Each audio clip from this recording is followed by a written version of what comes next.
With the sequel on its way later this year, I figured now would be a good time to review one of the most immersive games ever made for virtual reality. Bold statement, I know, but that doesn't make it any less true. Into the Radius released 4 years ago, and even by 2024 standards, this game is a work of art. This is Amalgam VR, and I'm telling you that if you haven't played this game, you're missing out. Let's dive into this review of a very memorable VR experience, starting with how immersive it is. Out of the 19 VR games I've tried this year so far, this one is easily in the top 3. Yes, I said 19, and this video makes 11 on my channel, so if you're wondering where the other 8 are, they're unlisted because I felt they were unworthy of your valuable attention. That said, again, this game is very immersive. You can actually light cigarettes and put them out on surfaces just like in real life. Each time you do it, the cigarette gets smaller and smaller. It's such a small attention to detail, but it adds so much to the experience, like you're actually smoking it.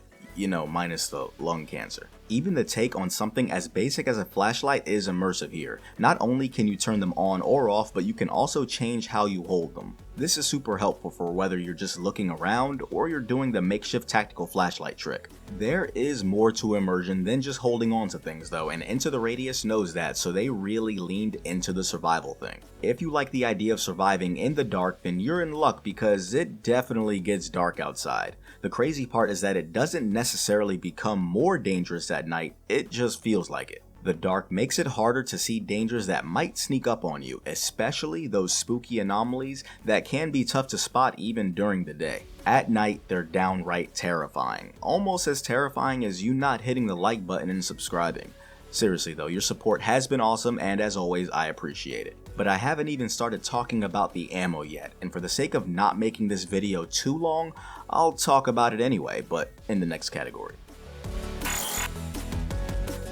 Now, in this game, loading ammunition is not just a press of a button or smooth hand movements. It's done in a way that once you get used to it, feels very natural. Every bullet counts when you're out in the radius, and the reload mechanics really double down on that. You get to physically slide each round into the magazine, which I've never seen done in any game before, let alone in VR. You can also hold a box of ammunition up to the magazine and reload it that way, and you can even take ammo out of the box one at a time. The way ammunition management works in this game is nothing short of god tier. Then there's the health and stamina, so let's talk about injections and food. In the Radius, you need to eat to keep yourself energized. If you don't, your energy will slip away in the form of this yellow bar that eats away at your maximum stamina. This will make it harder for you to run for your life when you get lost in exploration and suddenly realize the sun is setting. This sneaky stamina decrease really complements the survival part of this game. Combat in this game is also incredibly fluid. It's tough enough to make you think twice about wasting ammo, but not so hard that you're afraid of getting two-shot by something jumping out at you.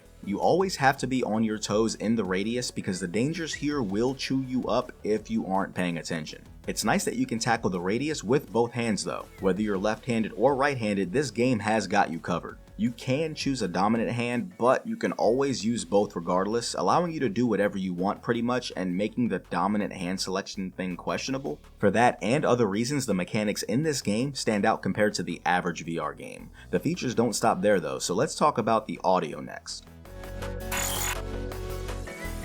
I'll start with the guns because they are your best friend in most dystopian survival games. The gun sounds in this game are pretty good, from the feedback you get when you pull the trigger to the fleshy but not really fleshy impact sounds.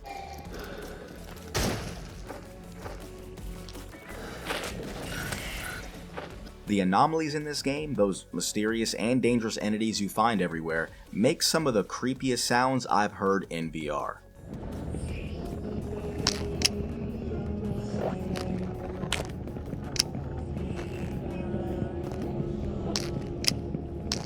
From the eerie movements to the chilling screams, these sounds will keep you on the edge of your seat. That is if you play this game seated. One aspect that really stands out though are the voices. The voice acting, especially from your new friend Katya, is top notch. Her lines are delivered with so much emotion and clarity that it truly enhances the atmosphere with how genuine it sounds. My father was a truck driver. He'd be away for long periods of time on inner city routes. I wish he'd been away when the event happened. The voices you'll hear from other NPCs won't be as gentle on the ears, but surprisingly, it's not the worst I've heard. The audio in this game fares a little better than the graphics, which we'll talk about next. Whenever I start up a game, the first thing I do is dive into the graphics settings, and as usual, I go straight for the top, ultra quality settings. I always push the resolution up as well when given the option, and I was given it, so I pushed it to 150. Now, if you're wondering how the visuals of a 4-year-old game stacks up to newer titles, let me tell you, it actually holds up pretty well. The graphics are about average compared to other games released this year, but that's pretty impressive given the release gap. There is the occasional critical miss here and there, like the water. Water looks pretty bad. But water aside, overall, you've got some acceptable visuals across the board. Now let's move on to options. Options are a crucial aspect of any VR experience because a virtual reality game can unlock god-tier levels of motion sickness without the right settings. One such setting that helps reduce your chances of getting sick is the vignette option for when you're running or turning. This is a great setting that helps reduce motion sickness by darkening the edges of your vision during quick movements. This results in transitions that are smoother and easier on the eyes. And speaking of smooth, aim smoothing is another fantastic setting. It helps eliminate that annoying jittery aim many of us experience somewhere between 0 and 157 cups of coffee, ensuring smoother targeting and a more enjoyable aiming experience. Because let's face it, nobody really likes to miss. One feature essential to any game with arm slots is arm length adjustment, and the developers have us covered. Whether your arms are long or short, this game allows you to adjust the settings as needed, which helps making interactions with your arm slots feel natural. And while the game does seemingly have automatic height calibration, this one gives you sliders to dial that in. You can set these in either metric or imperial units, which is a pleasant surprise and gives you complete control over how your character fits into the radius. Last but not least, let's touch on the theme before we hit the scoreboard. Alright, so not every game has a story, but every game has a theme, and this one has both. Our story begins in a place called the Pachorsk Zone, a disaster zone created by an unknown calamity and a territory under the control of the United Nations. In the early 2000s, a massive dark sphere suddenly appeared in the sky above a small mining town in Europe. This mysterious event sets the stage for our adventures in this game. As a UN-approved explorer, you're thrust into this eerie zone with two main objectives. Firstly, you're responsible for completing various tasks inside the radius for the UN. These are mostly reconnaissance and object recovery missions, but ultimately they want you to find clues as to what caused this phenomenon. The second objective involves helping a lady named Katya, who seems trapped in another dimension. Despite that, she develops a connection with you and can leave remnants of herself within the radius to communicate with you. Between the rich dystopian theme and story, this game has hit all the marks for an engaging narrative. There are VR games with good themes and stories, but it's hard to find games with this much depth. If you like the concept of surviving against all odds in a strange environment, this is definitely your type of game. Now that we've dissected the game, let's check out the scoreboard, but remember that a score of 3 means average from a 2024 VR expectation standpoint. That said, Immersion gets a 6 out of 6. Every detail from cigarettes that can be put out on surfaces to touchscreens that actually act like touchscreens really enrich the experience. The day-night cycle also helps this game's atmosphere. Mechanics gets a 5 out of 6. From detailed weapon mechanics to realistic ammo loading and the need for food to maintain stamina, the game's mechanics are immersive and survival focused. My only knock here is with how easy it is to accidentally pull out your shoulder weapon instead of your backpack. Audio quality gets a 4 out of 6. The overall sound design really complements the game, especially with the unsettling anomaly sounds. Voice acting, particularly from characters like Katya, is well executed, adding depth to the experience.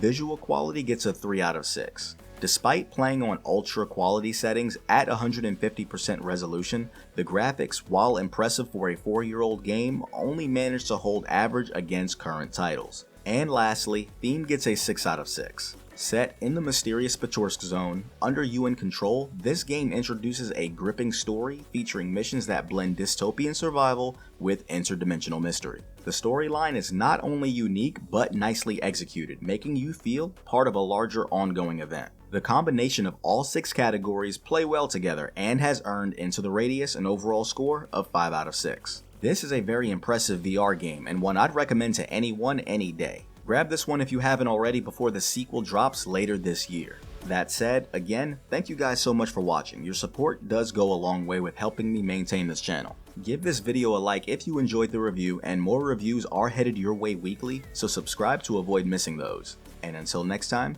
stay immersed.